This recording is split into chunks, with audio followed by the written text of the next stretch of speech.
여러분 안녕하십니까? 오늘의 미국 대선 예측 강혜신입니다. 네, 오늘은 여러분들께 지금 몇 주일째 계속 하고 있기 때문에 어떻게 바이든 후보와 트럼프 대통령 사이에 그 변화가 있는가도 전해드리겠습니다만 그리고 상원의원 예측에 앞서서 한인 후보들이 있기 때문에 그 한인 후보들이 당선될 당락 가능성에 대해서만 짧게 말씀을 드리겠습니다. 그래서 한인 후보, 또 연방 상원, 하원, 대통령 누가 될 것인가 이런 식으로 풀어가겠습니다. 자, 먼저 어제 워싱턴뿐만이 아니라 미국의 각 지역에서 늘 이제 이맘때면은 뭐 여성들의 여성들의 행진이 있었는데, 이번에 그 여성들의 행진은 트럼프 대통령을 낙선시키자 하는 것이 주요 이슈였습니다. Women's March라고 해서요. 그래서 뭐 무슨 알라바마까지, 그 아이다호 시골 지역까지 도시에서부터 많은 여성들이 시위를 했는데, 뭐 당연히 이번에는 이제 연방 대법관 지명자가 낙태를 여성의 선택으로 두지 않는다, 그런 사람을 지명했기 때문에 더더욱이 트럼프 대통령을 낙선시켜야 된다는 그런 그 캠페인이 있었고요. 그리고 이제 그 트럼프 대통령이 지금까지 여러 사람들의, 특히 이제 여성들 중에서도 소수인종의 여성들을 더 많이 비하하는 발언을 했기 때문에, 그래서 이제 이러한 일들이 많았습니다. 트럼프 대통령에게 결코 좋지가 않아요. 제가 이제 어제 방송을 하고 그 뒤에 여러 가지를 조금 전해드리겠는데요.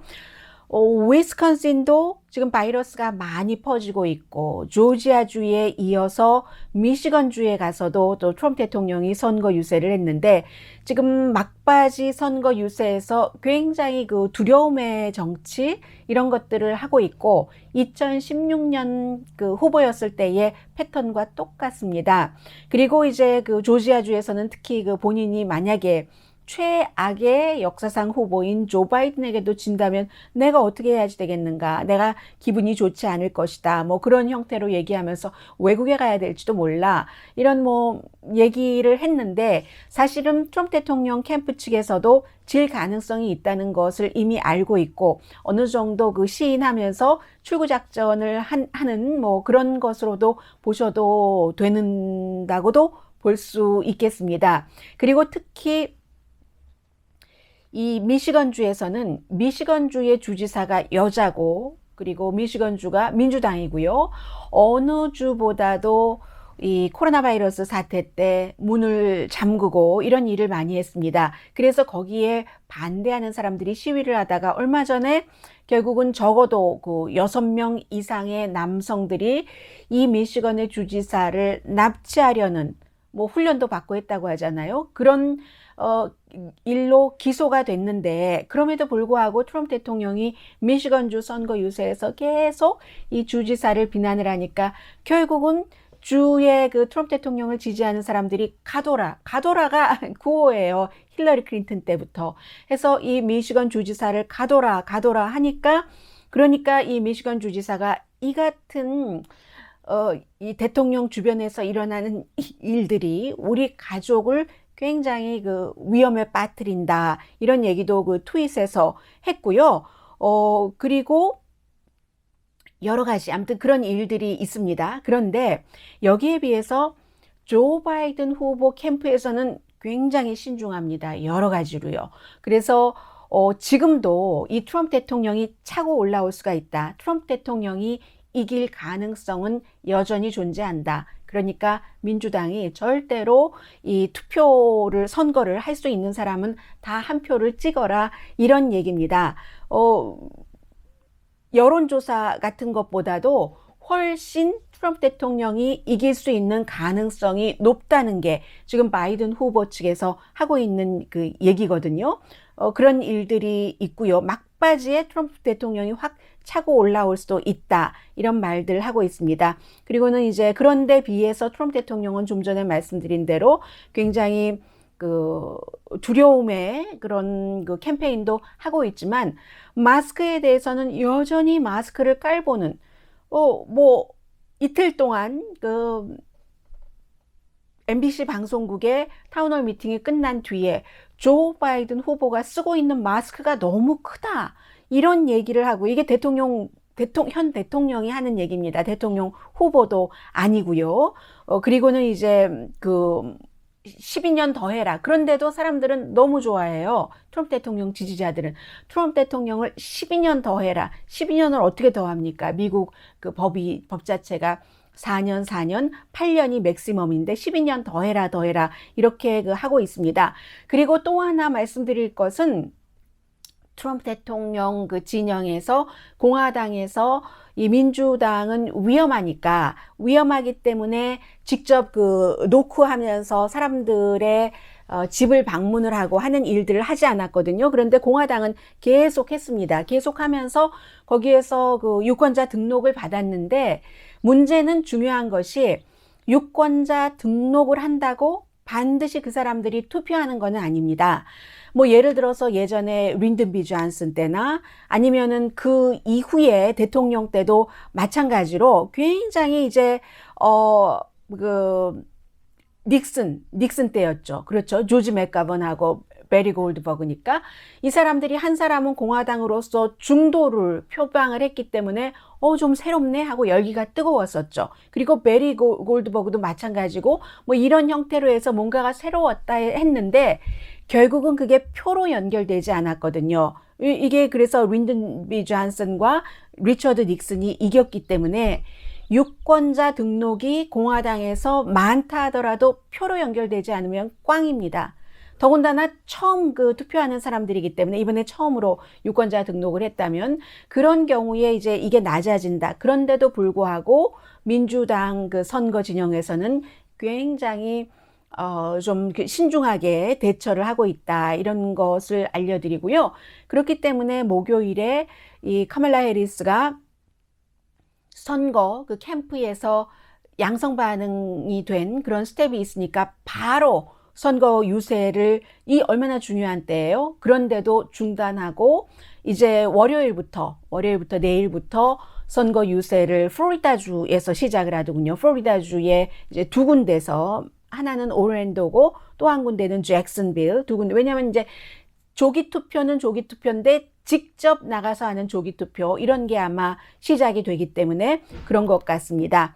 그래서 이제 이런 거. 그리고 또 하나는요, 공화당에서 이게 통할지 안 통할지는 모르지만 굉장히 뭐라고 할까요? 점잖은 사람들이 보기에는 보고 싶지 않은 그런 캠페인을 많이 하고 있거든요. 조지아주도 지금 상원 의원이 격전지인데, 이 조지아주의 현 상원 의원인 데이비드 펄듀가 트럼프 대통령을 소개하면서요, 이제 토요일이었었죠? 금요일이었었죠? 소개하기 직전에 그 지역에 주지사라든가 정치인들이 먼저 연설을 하잖아요. 그 연설에서 제가 이걸 안 가지고 왔네요. 네, 카멜라 이름을 어떻게 불러야지 될지 모르겠는 거예요. 그렇게 마구 흉내를 내면서 I don't know, whatever, 이름이 뭔지 다 모르겠어. Kamala or Kamala, I don't know. Whatever. Kamala or Kamala. 놀리고 막 이러는 거거든요. 그런데 이 사람이 어떻게 몰라요? 본인과 2017년부터 4년 동안을 같이 연방 상원에서 일을 했는데, 연방 상원이 100명밖에 되지 않는데, 그리고 한 번은 소위원회에서도 함께 일을 했었거든요. 예산위원회에서. 그런데 어떻게 몰라요? 엄마 아빠가 이민자이고 화이트도 아니고 카멀라 해리스가 이런 소수인종이고 여자고 하는 것을 깔보는, 이거 완전히 골리기 하는 아주 질이 나쁜 선거 캠페인인 겁니다. 그러니까 도전자가 민주당이, 저 이런 거 굉장히 싫어해요. 여자니까 이렇게 말할 수 있잖아요. 더군다나 오늘 또 정규 방송 시간이 아니고요. 해서 존 오소프라는 사람이 지금 민주당의 도전자인데, 이건 너무한 거 아니야? 우리가 이것보단 낫지 라고 얘기를 하면서 해리스 상원 의원이라고 불러야지 라고, 보통 이제 first name을 부를 땐 친한 친구들끼리는 first name 부르지만 힐러리 클린턴도 이 상원, 클린턴 상원 의원, 클린턴 국무장관 이렇게 부르는 것이 사실은 그 정상적인 것이지 힐러리 하잖아요. 남자들한테 그렇게 안 하잖아요. 이런 형태로 지금 공화당의 조지아주의 상원 의원이나 트럼프 대통령도 여자일 경우에 여자 혐오를 많이 합니다.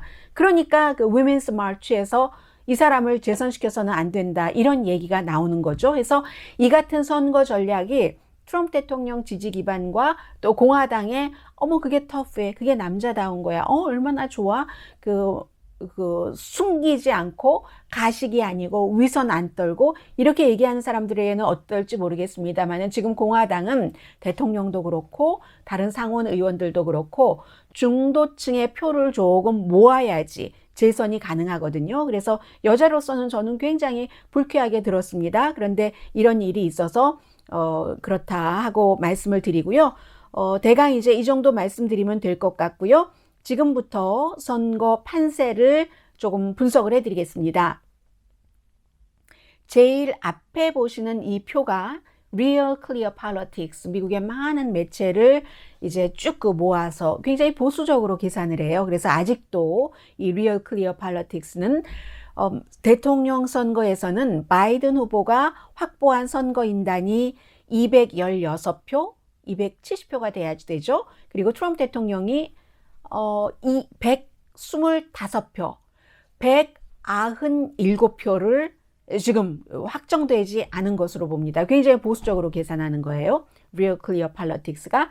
그리고 연방 상원은 지금 공화당이 53명, 민주당이 47명인데, 그런데 현재로서는 민주당이 47, 공화당이 46, 그리고 7군데가 토스업 되는 지역인데, 이 토스업 되는 격전지 지역이요, 한 군데를, 미시건을 빼놓고 현재의 그 의원은 전부 공화당 의원입니다. 그러니까 공화당이 굉장히 힘든 거예요. 지금 46인데 53까지 가려면 7개 이것을 다 가져야지 현재의 의석을 유지를 하는 것이고, 민주당은 만약에 많은 전문가들이 예상하는 것처럼 바이든 후보가 대통령이 된다면 50까지만 가도, 지금보다 이제 한 3개만 더 가져도 그래도 캐스트 보팅권을 그 부통령이 쥐게 되니까, 대통령이 그 당일 경우는, 그런 경우에는 괜찮은 것이고, 그래서 지금 그 뒤에 조금 자세히 말씀드리겠습니다만은 상원도 민주당이 다수당이 될 확률이 현재로서는 높습니다. 그리고 하원이야 민주당이 다수당을 지키지 않을 이유가 거의 없는 것 같습니다. 99%라고 보시면 돼요. 의석을 얼마나 더 추가하느냐인데, 현재 Real Clear Politics는 확보된 의석이 215석 대 공화당 186석, 435석입니다. 굉장히 보수적으로 하는 거예요. 그래서 34석이 지금 격전지다, 이렇게 보고 있거든요. 잠시 뒤에 조금 자세히 전해드리겠습니다. 먼저 한인 후보들, 굉장히 많지는 않지만 가능성 있는 사람들만 일단 두고 보겠습니다. 잘 알려진 사람들. 그리고 이제 보통 선거에 나가고 할 때요, 본인이 되지도 않을 거 뻔히 알면서 이름 좀 알려보려고 나가는 사람들도 있어요. 그래서 한국에도 인터뷰 좀 해보고 이렇게 해서 하려는, 자신의 지금 하고 있는 일에 보탬이 되려고 아주 불손한 의도로 선거에 출마하는 사람들이 있습니다. 저는 그런 사람들은 아예 다루지도 않습니다. 시간도 없는데요, 그래서 지금 가장 관심이 가고, 그리고 이제 중요한 3사람만 보겠습니다. 먼저 캘리포니아주에서 두 사람 다 여성이고요. 두 사람 다 공화당이고요. 두 사람 다 현재의 연방 하원 의원은 아닙니다. 48지구 미셸 스틸박 현역 의원, 민주당 의원에게 도전을 하는데, 처음에 미셸 스틸박 후보가 나왔을 때까지만 하더라도 가능성이 있네 라고 했는데요, 점점 그 가능성이 없어져서 현재 이코노미스트가 분석한 바에 따르면 이제 현재의 민주당 의원이 자리를 지킬 그럴 그 확률이 3분의 2, 62%, 미셸 스틸박이 될 확률이 3분의 1, 38%. 그러나 표 차이는 그다지 많지는 않을 것으로 봅니다. 한 51% 대 49%. 미셸 스틸박은 최근에 캘리포니아주에서 공식적인 우편함이 아닌데 공식적인 우편함이라고 쓰고 본인의 그 필드 디렉터가 나 이렇게 투표함에 넣으니까 편하네 하고 그 캐비넷 보여줬었던 그런 일이 있죠. 그리고 코로나 바이러스 사태 때 그 사태 이후에는 굉장히 캘리포니아 주지사를 비난을 많이 했고 그 경제를 리오프닝을 늦춘다고 그렇게 많이 선거 캠페인을 했었습니다. 그러니까 가능성이 없다고 보는 것이 맞을 것 같습니다. 왜냐하면 Real Clear Politics 같은 미국 매체에서도 오래전부터 이 48지구는 현역 의원이 민주당 의원이 지키는 것으로 보고 있습니다. 그리고는 이제 영킴 후보 캘리포니아주에서 한번 하원 의원을 했었고요. 지금 그 영킴 연방 하원에 도전한 영킴 후보는 지난번에도 도전을 했다가 길 시스네로스에게 졌죠. 이번에 이코노미스트도 그렇고 미국의 Real Clear Politics도 그렇고 영킴 후보도 되지 않을 것으로 봅니다. 가능성은 이코노미스트 현재 길 시스네로스 민주당의 현역 의원이 그 5분의 4 78% 자리를 지킨다. 영킴 후보가 될 가능성은 5분의 1, 22%밖에 안 되는 겁니다. 여기는 표 차이가 더 벌어질 것으로 봅니다. 이코노미스트는요, 53% 대 47%가 될 것으로 보고 있습니다. 길 시스네로스가 복권 당첨되고 해서 뭐 돈이 너무 많아서 돈으로 됐다 하지만 그렇지 않아요. 이 사람이 그 군대를 갔다 왔고 그 뒤에 이제 조지타운 대학교에 가서 정치학을 공부했고 원래 이제 큰 그 과자 회사의 매니저를 하다가 매니저 그만두자마자 그만뒀나 감원됐나 그래요. 그렇게 되자마자 바로 너무 큰 복권에 당첨이 돼서 자선 사업 같은 것을 많이 하면서 어떻게 하면 자선 사업을 제대로 하는가 해서 거기에 대한 공부도 했고 브라운 대학교에 가서 또 교육에 관해서 공부를 했고 왜냐하면 본인이 교육에도 많은 그 지원을 했기 때문에요. 그리고 정치에 나가게 된 이유는 헬스케어 시스템 때문에 공화당이 헬스케어 시스템을 없애려고 하기 때문에 나가서 됐고 지금 이제 다시 된다는 얘기예요. 이코노미스트는 이 부분은 39지구거든요. 캘리포니아주 Real Clear Politics도 더 이상 이 영킴 후보가 나간 39지구나 미셸 스틸박이 지금 출마한 48지구는 격전지로 보고 있지 않습니다. 두 군데 다 민주당이 자리를 지키는 것으로 보고 있습니다. 그리고 뉴저지에서 이 방송 듣고 계시는 분들, 뉴저지의 그 3지구의 앤디 킴, 여기가 굉장히 공화당이 강한 지역이잖아요. 그런데 지난번에 초선으로 당선이 됐고 이번에도 앤디 킴 지역은 안전하게 보고 있습니다. 이코노미스트 같은 경우는 92% 앤디 킴이 된다. 현 의원이 도전자에 비해서 도전자는 뭐 8%밖에 안 돼요. 가능성이. 그래서 여기는 표 차이도 많이 납니다. 55%대 45%로 뉴저지주 지금 유일하게 한인 연방 그 하원 의원인 거죠. 김창준 연방 하원 의원 이후에 처음이죠. 김창준 전 연방 하원 의원은 공화당이었고 앤디 김은 민주당이고 아주 젊고요. 민주당인데도 그쪽 지역 또 그 공화당의 상공회의소가 그 선거 자금도 많이 지원하고 있습니다. 그래서 한인 후보들 2명 나갔지만 캘리포니아에서 가능성 없고요. 앤디 킴 현역 의원은 자리를 지킬 가능성이 90% 이상으로 지금 보고 있습니다. 전문가들은. 그 다음에 이제 상원을 보겠습니다. 상원은요. 상원을 보면은 민주당이 상원에서 이번에 다수당이 될 확률을 이코노미스트 74%로 봅니다. 4분의 3으로 보는 거예요. 4분의 3 정도로 보고 그러니까 4분의 1, 26%만 공화당이 다수당을 그대로 지킨다라고 보고 있습니다. 그래서 이코노미스트는 조금 미국 매체보다도 더 좀 자세히 보고 있는데 의석 자체가 지금 민주당이 47석인데 52.2석 정도 한 5석은 가져온다는 거예요. 그리고 공화당이 그만큼 의석을 잃어버리는 거죠. 그럼 어디서 갖고 오느냐? 이게 우선 애리조나주에서 다 공화당이었었던데 콜로라도, 지금 메인주와 노스캐롤라이나에서도 가져올 것으로 보고 있거든요. 아이오와주도 어떨지 모르겠고요. 뭐 이런 형태로 해서 5석은 가지고 와서 민주당이 상원에서도 다수당이 될 확률, 그런 것을 많이 보고 있습니다. 그리고 이제 하원은, 연방 하원은 역시 이코노미스트는 99% 민주당이 지금 다수당인 하원 의석을 그대로 다수당으로 지킬 것으로 봅니다. 그래서 현재는 232석이거든요. 435석 가운데서 공석도 뭐 한 2석 있어요. 그런데 작게는 현재 확보된 것을 222석 대 263 이 정도로 보는데, 현재의 232석보다는 많아서 뭐 240 조금 넘거나 이 정도 갈 것으로 지금 보고 있습니다. 그래서 오늘 현재는요, 이 이코노미스트는 민주당이 242석, 그럼 지금보다 10석을 더 가져온다는 거예요. 그리고 공화당이 193석. 원래 하원은 과반수가 되려면은 218석이거든요. 지금 이미 과반수 훨씬 넘었던 것이고요. 민주당이. 그렇습니다. 그리고 대선을 보겠습니다.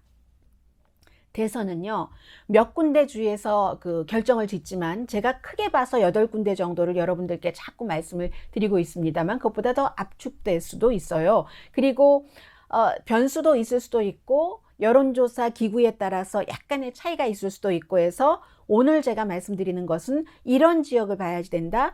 펜실베니아, 플로리다 넓게 잡아서 8개예요. 위스콘신, 미시건, 노스캐롤라이나, 애리조나, 그 다음에 오하이오, 조지아, 거기다 그냥 하나 보탠다 하면은 뉴햄프셔 정도? 이 정도인데요.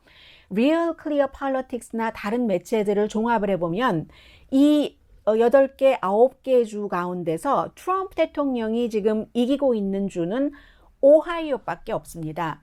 오하이오 주도요, 그 차이가 0.5% 정도밖에 차이 안 나거든요. 나머지는 전부 바이든 후보가 이기고 있는데, 펜실베니아에서 사실은 선거인단이 20명이나 되고, 지난번에도 이 트럼프 대통령이 펜실베니아에서 이겼고, 펜실베니아, 미시건, 또 위스콘신에서 이겼기 때문에 대통령이 된 거거든요. 그런데 이번에는 펜실베니아에서 바이든 지금 앞서가고 있고, 위스콘신도 6.3%나 앞서가고 있고, 미시건도 7.2% 앞서가고 있기 때문에 사실은 거의 이게 확률이 좀 없다 이렇게 보셔도 되고요. 플로리다 같은 경우도 바이든 후보가 약간 앞서간다. 뭐 2%에서 많게 보면 5% 정도? 그런데 그렇게 따지면 2016년도에도 힐러리 클린턴이 다 앞서가기는 했어요. 앞서가기는 했는데 2016년도에는 트럼프 대통령이 이길 때 펜실베니아에서 0.7% 차이로 이겼고, 플로리다에서 1.2% 내지는 1%, 위스콘신 0.7%, 미시건 0.3%, 이 정도 차이로 이겼지만 선거인단은 다 가져간 거잖아요. 플로리다 29개, 펜실베니아 20개, 그리고 미시건도 16개 많잖아요. 위스콘신도 10개. 이렇게 다 가져가서 됐는데, 이번에는 이 모든 곳이 현재로서는 바이든 후보가 여론조사에서는 앞서가고 있다. 물론 항상 말씀드립니다. 당일날 누가 나와서 누구에게 투표하느냐가 굉장히 중요하죠. 그리고 제가 지금 말씀드린 것은 Real Clear Politics를 말씀드렸고요. 영국의 The Economist가 훨씬 조금 더 좀 자유롭게 하거든요. 이코노미스트는 표를 보면은요, 다 지금 결정됐다고 봐요. 결정됐다고 보고 조지아와 노스캐롤라이나주만 결정되지 않았다고 보고 있거든요. 그런데 이제 여기도 뭐 어떻게 되냐면 이코노미스트의 분석을 보면은 펜실베니아에서 6%, 플로리다 3%, 미시건 6%, 조지아를 한번 보죠. 조지아에서만 트럼프 대통령이 1% 앞서간다. 이렇게 보고 있잖아요.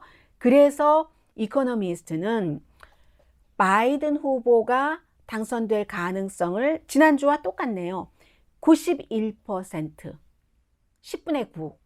트럼프 대통령이 당선될 가능성을 10분의 1, 9%로 보는 겁니다.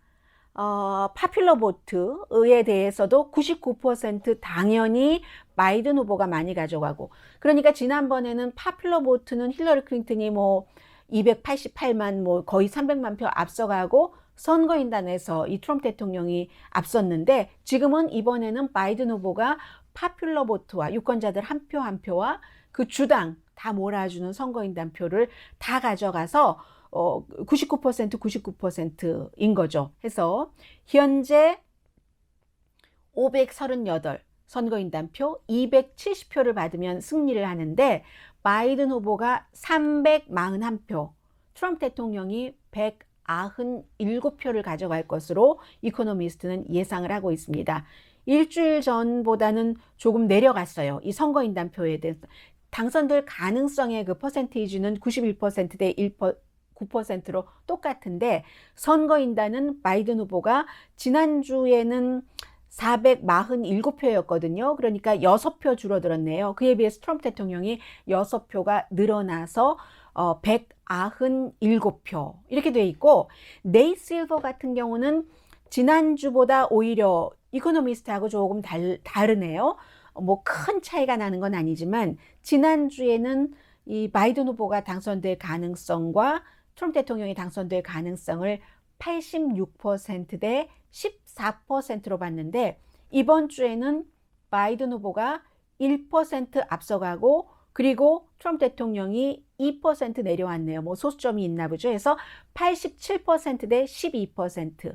선거인단 표의 예측은 지난주에는 345대 193이었는데, 이번에는 여기서 가능성이 높아졌으니까 선거인단 표도 3표가 늘어나서 348표 대 192표, 트럼프 대통령이 하나 줄어들었네요. 그래서 지금까지는 미국 매체나 영국 매체나 모두 이 바이든 후보가 선거에서 당선될 가능성을 거의로 보고 있는 겁니다. 거듭 말씀드리지만 2016년과 지금은 너무 다릅니다. 사람도 다르고 힐러리 클린턴이 아니라 바이든이고, 그리고 트럼프 대통령도 다른 사람이죠. 그 당시에는 뉴 페이스였기 때문에 잘 몰랐고 기대를 했는데, 4년을 겪어보면 알잖아요. 실망을 더 많이 하느냐 아니면 기대를 더 많이 할 수 있느냐. 여기서 아무래도 코로나 바이러스나 여러 가지 나쁜 상황들이 있기 때문에, 코로나 바이러스 이전에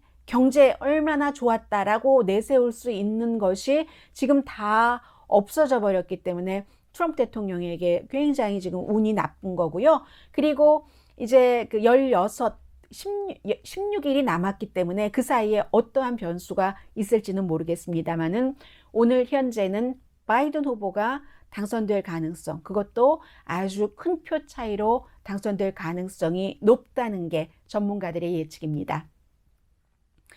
그리고 다음 주에는요, 이제 민주당에서도 활발히 활동을 하고 트럼프 대통령 쪽에서도 마찬가지예요. 트럼프 대통령 쪽에서는 그 이방카 트럼프가 굉장히 그 돈 모으는 것을 아버지 다음으로는 잘한다고 하거든요. 그래서 이방카 트럼프, 에릭 트럼프, 트럼프 주니어, 또 트럼프 주니어의 여자친구 에릭 트럼프의 와이프 라라, 이런 모든 트럼프 패밀리가 총동원을 해서 선거 유세를 하고, 그에 비해서 민주당에서는 수요일부터 버락 오바마 대통령이 이제 펜실베니아부터 시작을 합니다.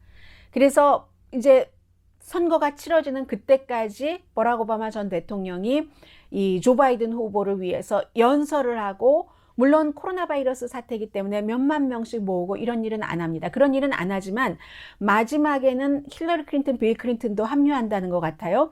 먼저 버락 오바마 대통령이 하다가 미셸 오바마가 합류를 합니다. 그리고는 힐러리 클린턴, 빌 클린턴이 어느 정도의 역할이 될지는 모르겠습니다만은, 막판에는 이 사람들이 큰 장소에서, 본인들은 실내에 있지만 실외에서 거리두기 하면서 사람들도 좀 많이 모으는 좀 그 투표를 왜 해야지 되나 하는 연설 같은 것을 하면서 바이든 후보를 지지하는 것으로 마무리를 할 것으로 보입니다. 뭐 선거 캠페인에 워낙 능한 사람이니까요. 그 버락 오바마 전 대통령이 지금 최근까지는 그 자신의 어떤 그 대통령직으로서의 뭐 여러 가지를 담은 책을 그 마무리를 한 것 같고 해서, 다음 주부터 정말 2주일밖에 남지 않았어요. 그 2주일 동안은 굉장히 뉴스도 타이트하면서 버라이어티할 것 같고요.